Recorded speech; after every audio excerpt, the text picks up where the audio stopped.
Money plant பார்த்தீங்கன்னா, நல்லா எல்லா பாட்லயும் உள்ளதும் கொடி மாரி வளர்ந்து வந்துருச்சு. எப்பவுமே இந்த அளவுக்கு வளர விட மாட்டேன். வேற பாட்ல வந்து மாத்தி வச்சுருவேன். இப்ப டைம் இல்லாததுனால நல்லா வந்து வளர்ந்து வந்துருச்சு. பார்க்கவும் அழகா இருந்துச்சு.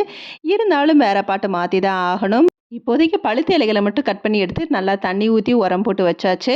ஒரு சில நேரம் ஏதாவது சாப்பிடணும்னு தோணுச்சுன்னா, அது வந்து நம்மளுக்கு கிடைக்காத பட்சத்தில அதுக்கு அல்ட்ரா அதுக்கு தகுந்த மாதிரி ஏதாவது சாப்பிடுவோம்.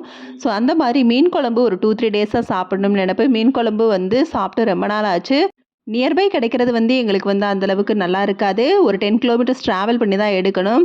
ஸோ பரவால்ல இப்போதைக்கு வந்து நம்ம வந்து முட்டை குழம்ப வந்து மீன் குழம்பா ஆக்கிருவோம். அப்படின்னு முட்டை குழம்ப மீன் குழம்பு ஸ்டைலே வந்து அரைச்சு, அதுக்கப்புறம் அதுக்கு தேவையான குழம்பு மசால், உப்பு போட்டு, தேவையான அளவு தண்ணி ஊத்தி நல்லா கொதிக்க விட்டுட்டு, இறக்குறதுக்கு 10 நிமிஷத்துக்கு முன்னாடி முட்டைய உடைச்சு ஊத்தி, ஒரு 10 நிமிஷம் மீடியம் ஃப்ளேம்லயே கொதிக்க விட்டுட்டோம்னா, உடைச்சு ஊத்துன முட்டை மீன் ஷேப்லயே வந்து ரெடியா இருக்கும். அதனால மீன் குழம்பு வித்தவுட் மீன்னு சாப்பிட்டுக்க வேண்டியதுதான்.